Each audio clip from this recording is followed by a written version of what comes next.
de vous donner l'illumination. Et vous n'avez qu'à persister, hein. Vous lui demandez 1 heure durant, s'il le faut, et vous finissez par l'avoir. Ne fût-ce qu'une illumination passagère, hein, mais qui peut bouleverser toute votre existence.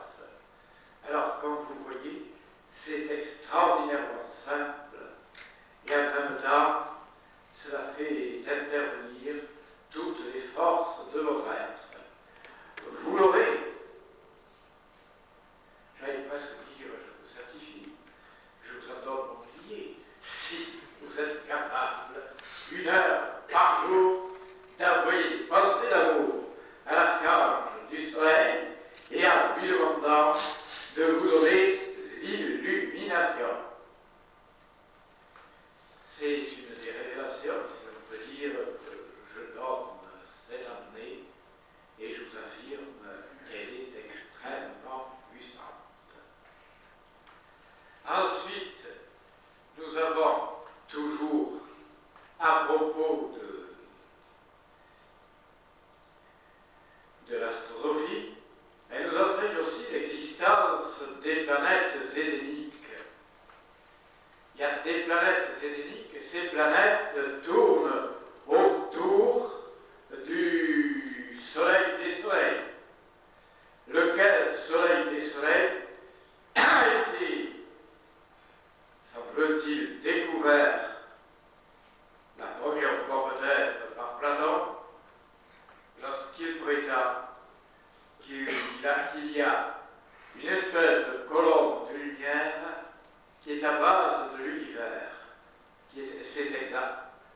C'est-à-dire le soleil des soleils, le centre de l'univers bulle, à la forme d'une colonne de lumière, autour de laquelle tournent les planètes paradisiaques. Ces planètes paradisiaques, vous pouvez vous y rendre. Et en demandant précisément l'appui de l'archange planétaire et du maître planétaire. Là, j'ouvre une nouvelle parenthèse. Chaque planète est dominée par un maître, de même que par l'archange. Il faut passer par l'intermédiaire de l'archange et l'intermédiaire du maître pour aller dans les planètes héléniques. Et si vous y allez, il y a à ce moment-là une espèce de transformation extrêmement bizarre. Vous renaissez dans une planète hélénique sous forme d'une biche, mais une biche transcendante, infiniment plus intelligente que tous les savants de la Terre. Ensuite, deuxième, vous restez quelque temps dans ce corps de biche, deuxième transformation, cette biche devient un oiseau de feu, d'une prodigieuse super conscience, supérieure à tous les sages et à tous les prophètes de la terre. Et ensuite, vous devenez un homme de la planète hélénique, c'est-à-dire un être absolument surhumain. Et vous n'avez plus qu'à rentrer dans le soleil des soleils. Vous avez terminé cette fantastique épopée à travers les âges et à travers le monde. Maintenant, quels sont quels sont les maîtres des planètes? Il y en a évidemment toute une série, mais enfin, je peux d'ailleurs vous dire que le maître de la planète Mars, c'est Bouddha. Il a été ainsi placé comme maître pour qu'il puisse adoucir les élans furieux de l'âme centrale de cette planète. Il semble que Hugo serait le maître de la planète Saturne, ce qui explique par parenthèse qu'il est écrit un très beau poème intitulé Saturne et dans lequel il déclare que nous passerons notre vie, notre éternité, à contempler l'infini. Nous irons tous dans l'espace vermeil lire l'œuvre infinie et l'éternel poète, vers à vers, soleil à soleil. Et c'est, je pense, une vérité. Cette vérité consiste à dire que lorsque l'on pénétrera dans les profondeurs de Dieu, nous n'allons pas nous fondre avec Dieu. Cette idée est l'idée force que Ramakrishna d'abord avait lancée et qu'ensuite il a repris. C'était l'idée de la poupée de sel. Notre âme est une poupée de sel et nous rentrons dans l'océan. À ce moment-là, cette poupée de sel disparaît et est mêlée à l'océan tout entier. C'est inexact. La poupée de sel ne disparaît pas. Il y a en réalité quelque chose d'éternel qui subsiste. Et nous entrons dans le mystère de l'absolu. Et dans l'absolu, c'est l'union entre toutes les contradictions. Quand on rentre dans l'absolu, c'est la synthèse du fini et de l'infini, du personnel et de l'impersonnel. Et dans l'absolu, conservons toute notre personnalité, tout en ayant la personnalité des autres. J'aime beaucoup une image, si vous voulez. Supposons que l'absolu soit un diamant à une facette. Quand vous êtes sur une facette, vous n'avez que la connaissance de cette facette. Mais quand vous rentrez dans le cœur du diamant et que vous éclatez, si j'ose dire, à travers le diamant tout entier, vous avez à la fois la connaissance de la facette et la connaissance de toutes les autres facettes. Votre facette personnelle n'est jamais détruite. Et vous rentrez dans le cœur éternel de la divinité. Alors, nous restons par conséquent à travers cette série de révélations, si vous voulez, nous pouvons parvenir à la connaissance intégrale. Vous avez aussi d'autres moyens d'y parvenir. Et c'est toujours à travers un archange et en même temps un maître. Les 10 maîtres, je peux vous les donner rapidement. Ce sera une occasion, c'est encore... ce sera une occasion de vous les donner. Elle sera peut-être assez rapide. Ces 10 maîtres, nous avons d'abord celui qui correspond, car ils correspondent au tarot. Nous avons celui qui correspond au tarot numéro 1 et qui est Narada, le maître éternel qui pérégrine de planète en planète en apportant toujours des connaissances nouvelles. C'est également Rama qui a vécu environ 8000 ans avant notre ère et qui fut le créateur de la sagesse purement indienne et universelle. Ensuite, deuxième arcane qui représente la papesse. Elle est assise devant une porte fermée. Elle ouvre un livre dans lequel elle dit les secrets de l'infini. Eh bien, cela correspond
Patanjali, le maître du yoga et le maître des karmas, qui a étudié et décrypté tous les yogas possibles. Ensuite, le 9 représente la lampe voilée, un être qui, sous sa vente, eh bien, entraîne une lumière. C'est le comte de Saint-Germain, l'immortel voyageur des âges, et qui se retrouve tout naturellement parmi les maîtres de la Gardha. Il réapparaît habituellement environ tous les 40 ans, si on veut, et il donne 3 initiations dans chacun des siècles. Enfin, 10, c'est la roue de fortune. Cette roue est représentée par Typhon qui descend d'un côté, tandis qu'un Manubis resplendissant monte de l'autre. Au-dessus le sphinx, de son regard infini, domine tous les horizons. Celui qui correspond à la roue, vous doutez bien qu'il s'agit du Bouddha, qui a fait tourner la roue de la vie, et pour qui il s'agit de quitter ce samsara, qui est la réincarnation permanente, le souvenir des existences permanentes, jusqu'au moment où on le brise pour monter jusqu'à l'illumination du sphinx, qui regarde l'infini. Le 11, là, vous vous rappelez, c'est la force. Si je me trompe, une femme qui ne s'effraie le doigt ouvre la gueule d'un lion rugissant. La force, je la verrai volontiers du côté de Padmasambhava, celui qui a créé la religion tibétaine, à coup de miracles et à coup de prédication. Alors, Padmasambhava est une force spirituelle, comme vous le savez, et en même temps, il y a quelque chose de douteux dans sa légende, mais enfin, ça correspond à un certain sens. Il lui arrivait de tuer des gens, involontairement. Par exemple, il dansait une danse désordonnée sur le fait d'un palais, et ses glaives tombaient au bas du palais et tuaient les malheureux passants. Mais à ce moment-là, ces malheureux devenaient bien heureux parce qu'il est transporté tout de suite dans le ciel plus haut, le ciel de Brahma. Enfin, nous laisserons de côté toute cette signification et nous voyons le sage capable, par son magnétisme, d'emmener les êtres dans l'illumination. Alors, Padmasambhava, et ensuite nous avons, nous étions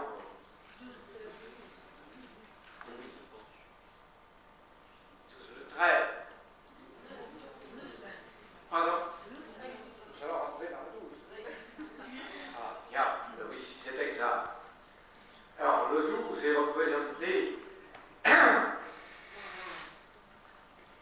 dans le tarot habituel, et il est en rapport avec Moria.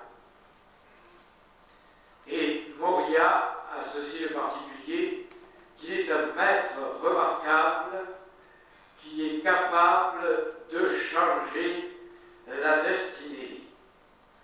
Il est d'ailleurs extraordinairement bouleversant. Moria, par exemple, a eu l'audace d'adresser une lettre à Lénine en lui demandant de faire l'union entre le marxisme et la Rose-Croix et la théosophie. Il l'a appelé Mahatma Lénine. Lénine n'a rien compris et naturellement était incapable de répondre à l'attente du sage. Mais il est le sage des solutions désespérées. Il essaie par tous les moyens, même les plus invraisemblables, de faire pénétrer la sagesse théosophique dans l'humanité. De toute manière, à un moment donné, il y arrivera. Après regarde aux échecs. Ça ne le rebute en aucune manière. Alors, le 12, le 13, nous allons le 13, oui. Le 13, alors, c'est la mort. Et il est représenté par, terriblement, par, mettons, des êtres comme les taras, c'est-à-dire qui détruisent tout pour reconstruire enfin. Et c'est terriblement desséchant en ce sens. C'est également les révélateurs de la mort, parmi lesquels je placerai volontiers un certain Grand Kardec et Léon Denis, qui révèlent en réalité qu'après la mort, la vie continue. On voit dans cet arcane la mort en train de faucher tous les êtres vivants, et derrière elle, eh bien, des mains lumineuses et des têtes de flammes jaillissent de la terre. Ensuite, nous avons le 14, qui est représenté par Kotoui. Le 14, c'est, si je ne me trompe, la tempérance, c'est-à-dire une femme qui verse le contenu d'une urne d'argent dans une urne d'or et le contenu de l'urne d'or dans l'urne d'argent. C'est en quelque sorte la puissance, le mélange du yang et du yin. Nous avons alors Fouilly, qui fut effectivement l'inventeur du zen ou le découvreur du Tao. Il y a le yang et le yin qui se mélangent et composent le Tao primordial. Alors nous sommes au 15, si je me trompe. Le 15 est représenté par le diable. Alors le diable est sur une colline et est en train de jeter des poignées de serpents sur toute la terre, tandis qu'on voit par son ventre monter la Kundalini sous forme du caducée. Eh bien, il s'agit de la magie, du maître des magies. Il y a Simon le mage et de notre côté un autre qui est Milarepa, qui lui aussi a fait de terribles magies. Mais Milarepa a compris qu'on ne peut tuer un être que si l'on peut le reconstituer. Et Paris lui a donné précisément son initiation, en lui montrant comment on peut tuer un animal si l'on a la puissance de le ressusciter. Et évidemment, ce n'est pas donné à tout le monde. Et après, c'est le 16, là, c'est la tour foudroyée. La tour foudroyée, vous voyez tomber du ciel le pharaon d'Égypte et le grand prêtre de Babylone, pendant que la tour est décapitée par la foudre. On appelle souvent la tour décapitée par la foudre. Le maître qui lui correspond, c'est Lao Tzu, qui détruit tout. Et également Krishnamurti. C'est une fois qu'on aura détruit tout à nous que la vérité éclatante pourra se manifester dans un rayonnement éternel. Nous en sommes au 7, nous arrivons au 17. Vous vous rappelez l'image de ces étoiles des mages. Bon. Et de cette étoile chaotique jaillissent des rayons prodigieux. Une femme nue est en train de verser 2 urnes à l'intérieur d'un fleuve, plein de poissons étincelants, tandis qu'à droite, une abeille frissonne sur un lit, et à gauche, un papillon sur une rose. Cette image a ceci de particulier, c'est que si vous regardez d'une certaine façon l'étoile des mages, vous verrez la 8e couleur. Nous ne connaissons que 7 couleurs, et quand on arrive à connaître la 8e couleur, on est pratiquement libéré. simplement parce que je connais des gens qui l'ont connu et qui ne sont pas isolés. Je ne sais pas. Mais en fait, n'ont pas eu l'air d'être libérés pendant cette vie. Alors, nous avons les toits des mages. On peut dire que Goethe, par exemple, l'auteur de Hermann et Dorothée, du Divan et du Faust et du second Faust, fait partie précisément des maîtres de la Gardane. Après Goethe, 18, vous avez Rumi, c'est la lune. Et Rumi était le prophète inventeur du soufisme. En gros, vous vous rappelez ce qu'il faisait? Il se mettait au centre et représentait le soleil. Et les derviches tourneurs tournaient autour de lui. Tournaient à la fois en tournant autour et en tournant sur eux-mêmes. Il représentait l'image des planètes, qui toutes sont gouvernées par le soleil. Ensuite, nous arrivons au 19. Là, c'est Hugo. Ça représente le soleil. Le soleil dans toute sa gloire. Et ça représente Hugo, que l'on pourrait considérer comme l'avatar des avatars, et qui a révélé les secrets du soleil spirituel, comme, dirais-je, du soleil matériel.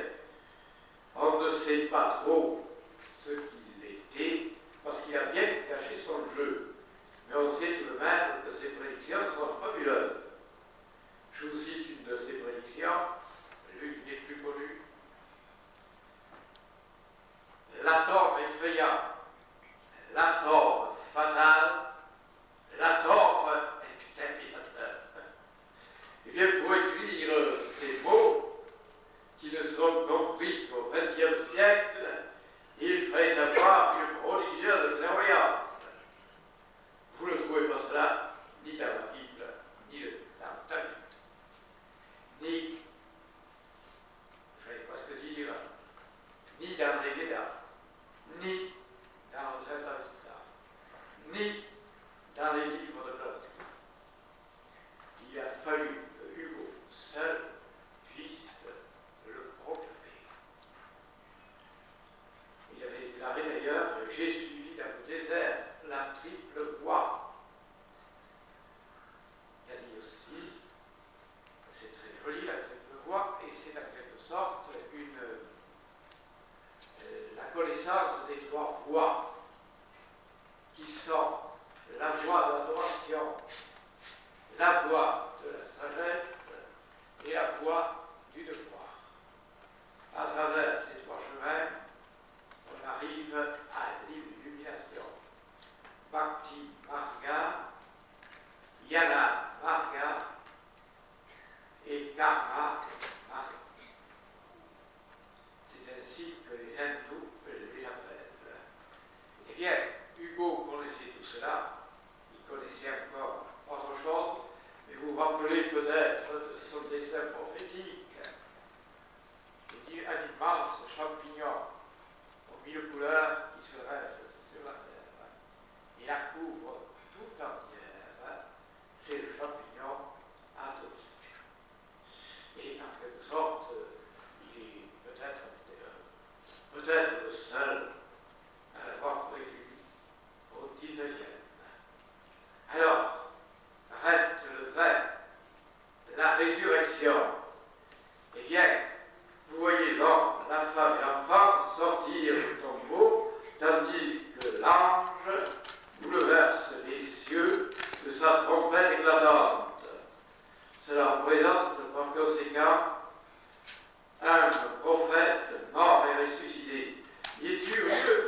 l'intérieur de ce serpent une femme qui porte sur la tête les signes de la lune et du soleil et qui tient 2 baguettes. Ça représente tout à haut, à droite, à gauche, en haut et en bas. Il y a le taureau, le lion, l'aigle et l'ange qui représentent les 4 initiations. Et ça représente les 21 taras. Souvent, on proteste en disant qu'il n'y a que des prophètes parmi les hommes et que ces pauvres femmes sont absolument dédaignées. Pas du tout. Vous voyez, justement, dans la couronne des mages, vous voyez les taras. Il y en a 21. Remarquez qu'il ne faut pas exagérer. Ces 21 taras sont très probablement 3 taras qui se sont réincarnés 7 fois chacune. Et enfin, qui à travers cela ont en quelque sorte éclairé le monde. Alors, il y a la tara blanche, la tara noire et la tara jaune. Elle représente, dans un certain sens, l'illumination du corps, de l'âme et de l'esprit, mais elle représente des femmes qui, historiquement, ont réellement existé et ont introduit la religion bouddhiste à l'intérieur du Tibet. Ensuite, il ne reste plus que le 22. Le 22 est représenté sous la forme d'un vieillard qui est fou, qui porte un paluchon sur l'épaule et qui est mordu par un animal étrange, à la fois chien et lynx, et qui va vers un état dans lequel se trouve un obélisque abattu, tandis qu'un crocodile aux yeux flamboyants attend l'arrivée du fou, qui est aussi le sage. Et ça représente justement le maître des âges, Babaji, ou si vous préférez, Sanat Kumara, par lequel on arrive à l'illumination d'une manière à peu près certaine, si on arrive à le contacter directement. Nous avons donc affaire aux 22 maîtres de l'Himalaya dont je vous ai parlé. Nous pouvons les retrouver également dans d'autres images, et notamment dans les 24 vieillards de l'Apocalypse, car le mot 22 n'est qu'une espèce de moyenne. Les 24 vieillards de l'Apocalypse qui représentent d'ailleurs 24 maîtres. Ces vieillards sont en quelque sorte 2 par signe. Il y a 12 signes zodiacaux, et dans chaque signe, il y a 2 maîtres. Ce sont les 24 vieillards dont nous parlons, et qui correspondent aux 24 Tirthankara, qui sont les 24 incarnations du Jain éternel dans la religion jaïne. Effectivement, toutes les choses se mêlent et en même temps s'entrecroisent. Il y a, comment dirais-je, d'autres maîtres, Zoroastre et Manès, dont je vous ai parlé, et enfin, le dernier est représenté soit par la folie, soit par le génie. Celui qui tire cette lame risque d'être fou. Il risque aussi de trouver le génie à travers la folie. Alors, j'ai terminé en gros, mais nous allons voir d'autres implications, si j'ose dire, de l'astrosophie. Et ces implications se trouvent dans le nom des planètes. On peut dire que chaque nom de planète a une signification et nous permettrait de connaître une multitude de secrets. Je commence par la planète la plus proche du Soleil,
porte une parmi les autres. Ce n'est que le chemin, un chemin.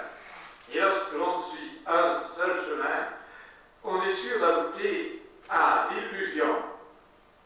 C'est pourquoi nous voyons que l'une nous donne d'une manière inattendue nulle.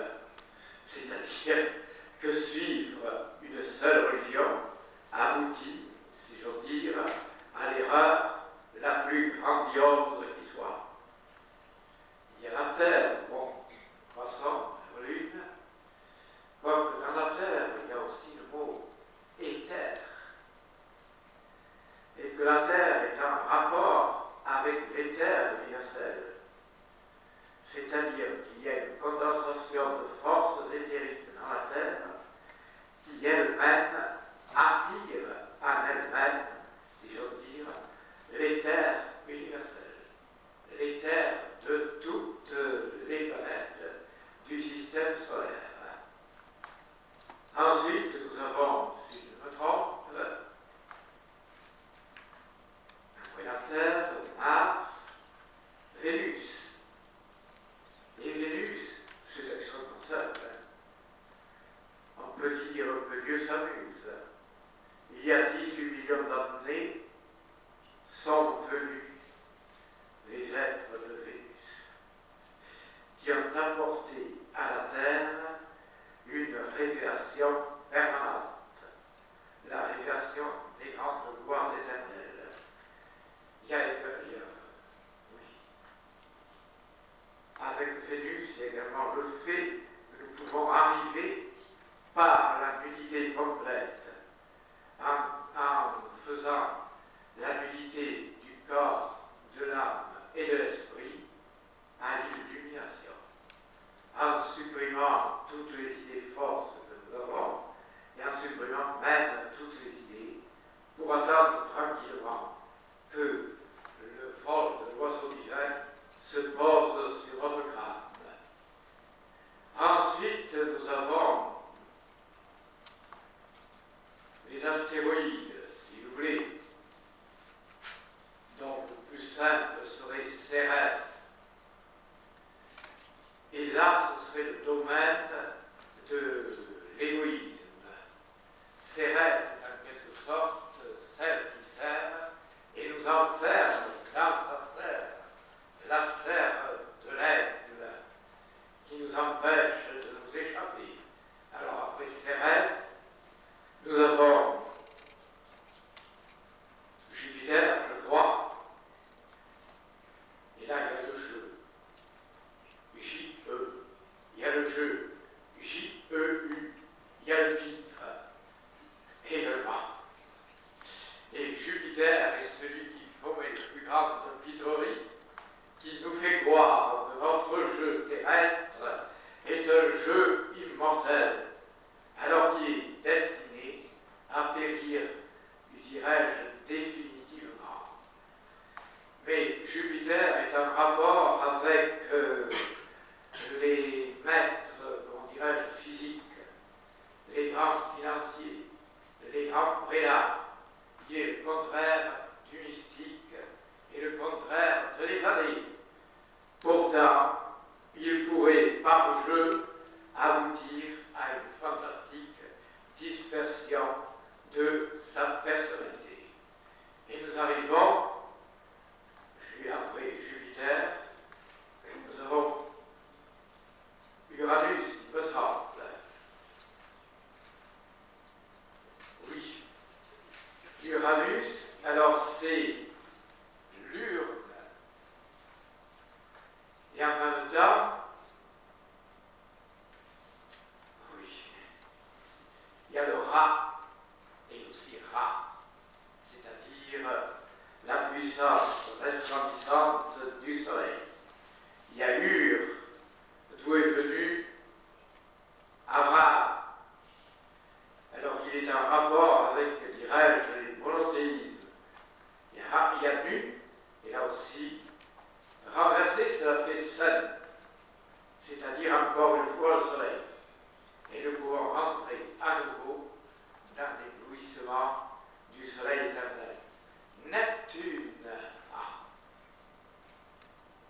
conséquence, fait de Neptune une sorte d'être qui est en relation avec le corps de Saint-Germain, dont le nombre, comme vous le savez, est 5.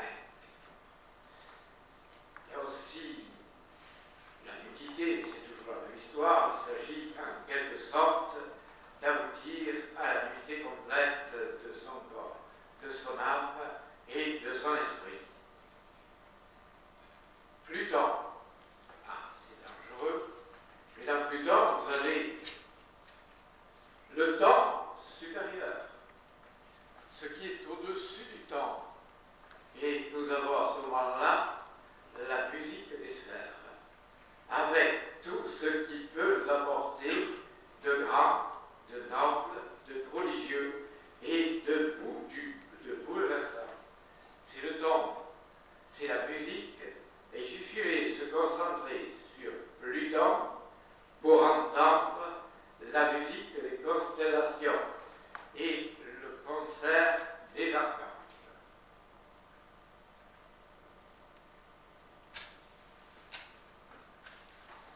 Nous allons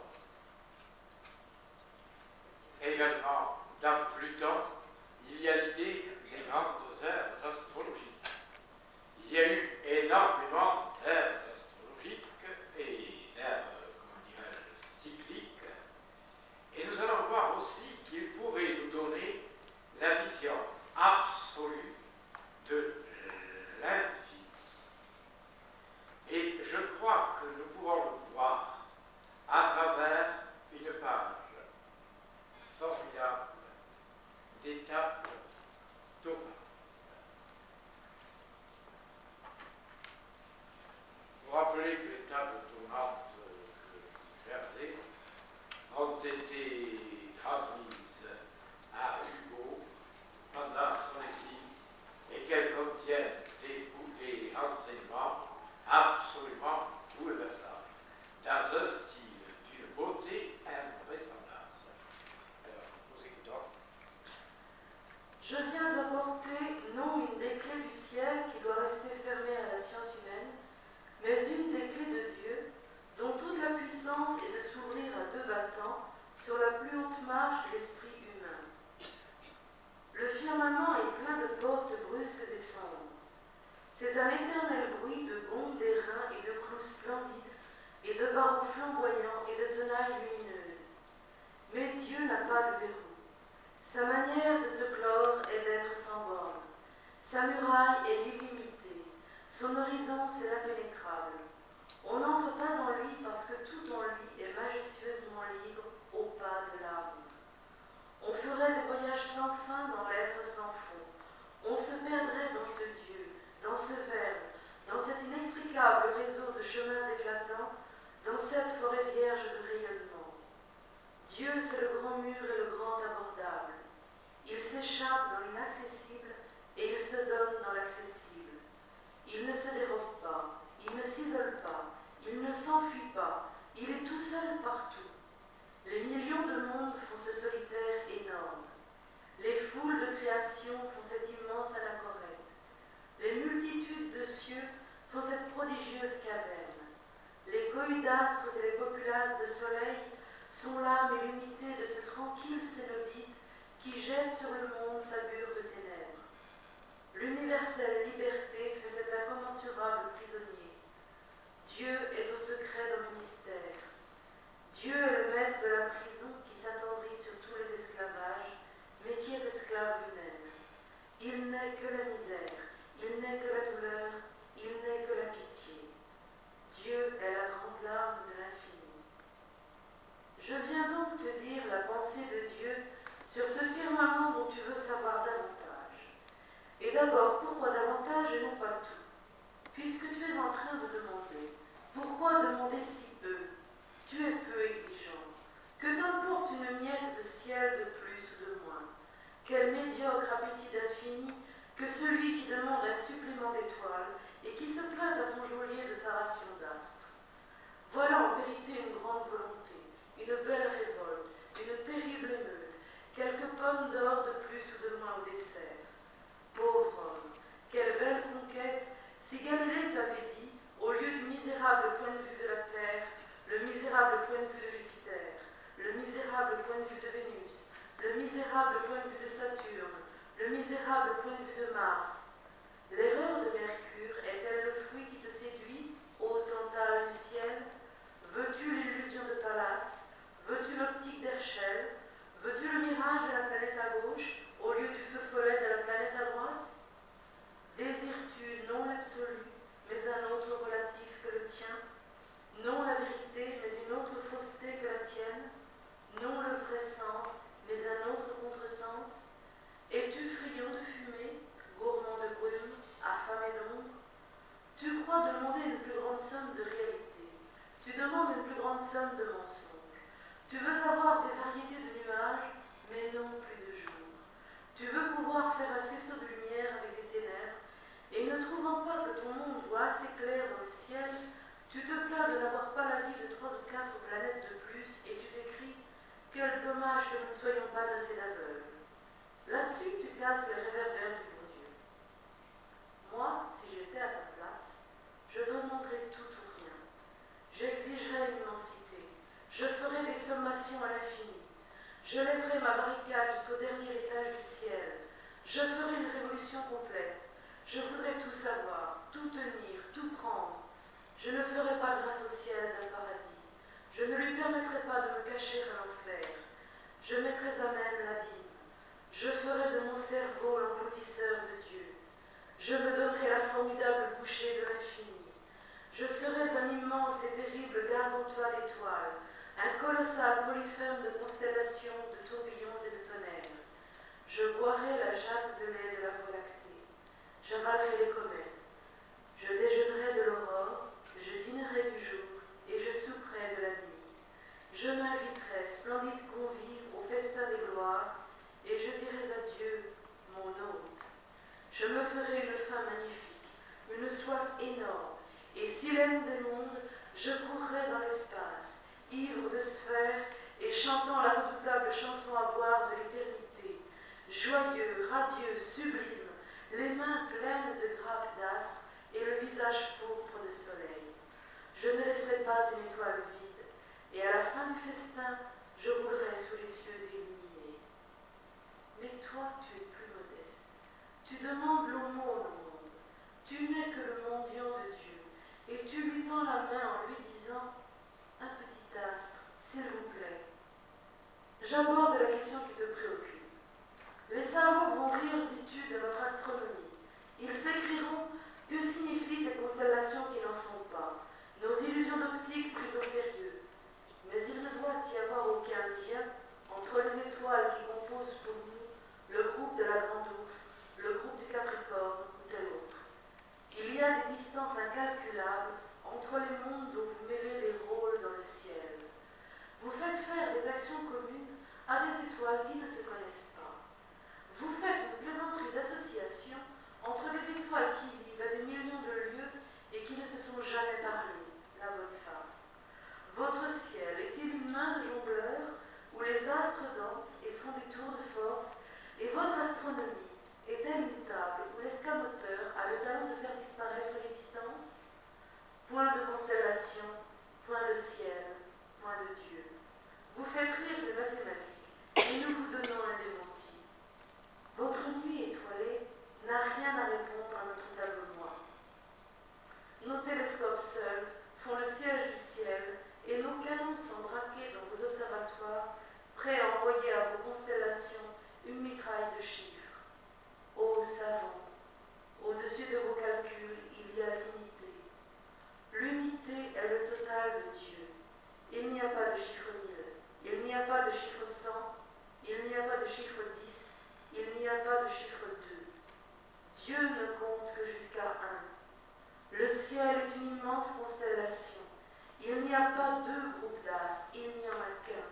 Il n'y a pas de millions de lieues, il n'y a pas de millions de pieds, il n'y a pas de distance dans le ciel.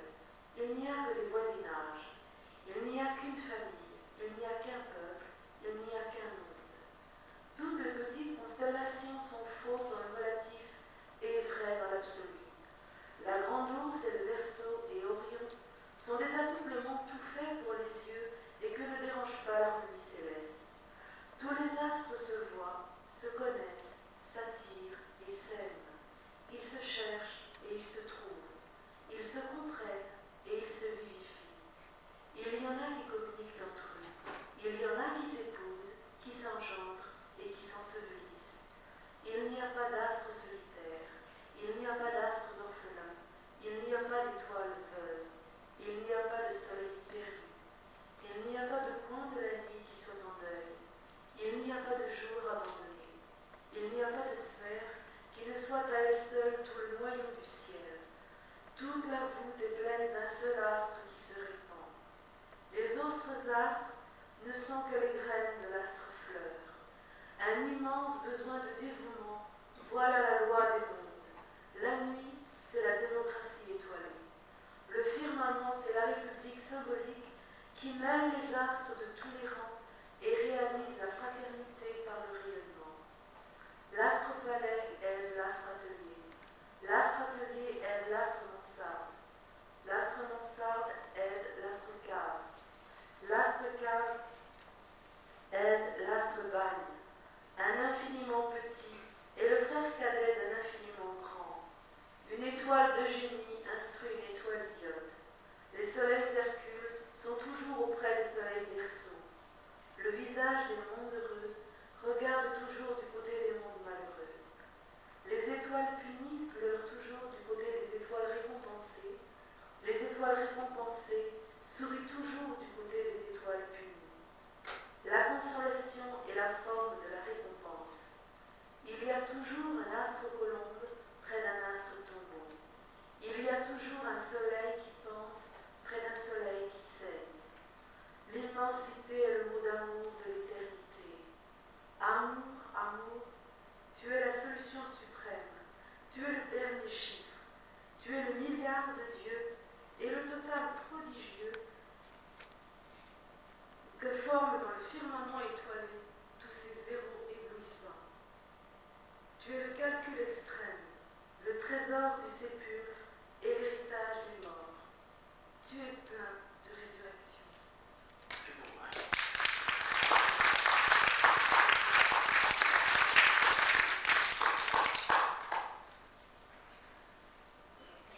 Je terminerai de Léonard. Les trois époques de l'humanité, telles que l'astronomie, je veux dire, pourrait les considérer. Alors, la première époque serait la période des druides. La religion celtique. La deuxième, la période des poissons hybrides, ce serait la religion chrétienne, sous toutes ses formes. Et la troisième, ce sera la religion des morts, c'est-à-dire la communication permanente entre les esprits des morts et les esprits des vivants. Alors pour la première, finalement qui par l'allure, eh bien, les âmes traversaient trois périodes. La période du Schwinfit, la période de la Brette, et puis la période de la libération, si vous voulez. Alors, dans la Brette, on sortait de l'inconscient. Dans le Schwinfit, on allait de monde en monde, et même de planète en planète, dans des vies successives. Et enfin, la troisième période, on était semblable aux dieux éternels qui, par le Verbe, ont créé le monde. Ils avaient comme symbole trois colonnes. Une colonne d'or, une colonne de rubis et une colonne de saphir. Et de ces trois colonnes sortait le bruit I-A-O qui représentait la chanson des sphères. C'était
c'était en réalité soit des volontaires, soit des criminels.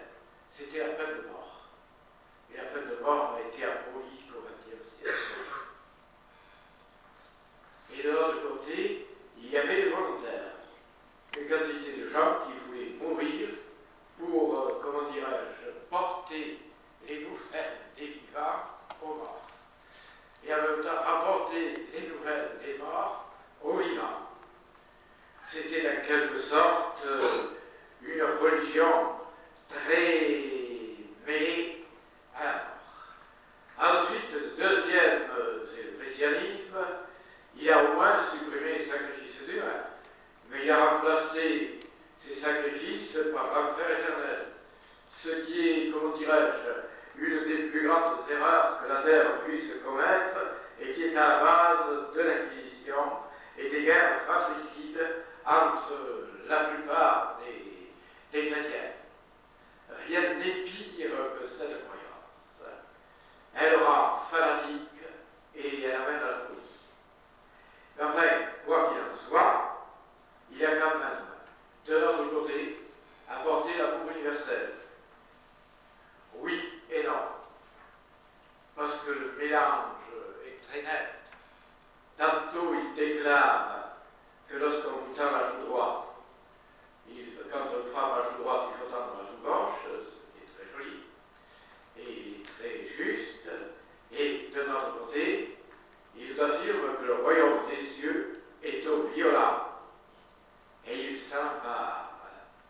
Et il y a une multitude tout au moins, de paraboles qui sont assez extraordinairement dangereuses. Lorsqu'il déclare que ceux qui ne reconnaîtront pas le Fils du roi seront égorgés en sa présence. Vous trouvez tout ceci dans la parabole des talents, qui est évidemment une parabole, mais qui commence tout de même à être terriblement inquiétante. Lorsqu'il déclare également, il a le tort, si on peut dire, le christianisme, d'être obscur. Au moins les autres religions sont beaucoup plus claires. Par exemple, lorsqu'il déclare Jésus, je suis venu mettre le feu au monde, et qu'est-ce que je souhaite, sinon que le monde s'embrase totalement. C'est une parole qui n'est pas tombée dans l'oreille des sourds, et qui est plus loin une explication des péchés de l'Inquisition. Alors qu'en réalité, il voulait dire, je n'en doute pas, il voulait parler du feu spirituel, harmonie.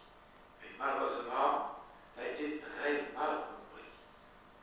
On peut dire que la religion chrétienne a amené quand même l'idée de l'âme immortelle, qu'il a prise à Platon, l'idée de la liberté, qu'il a également prise à Platon et aux grands philosophes païens, mais pour l'avenir, c'était un avenir abominable, composé essentiellement de destruction et d'enfer éternel.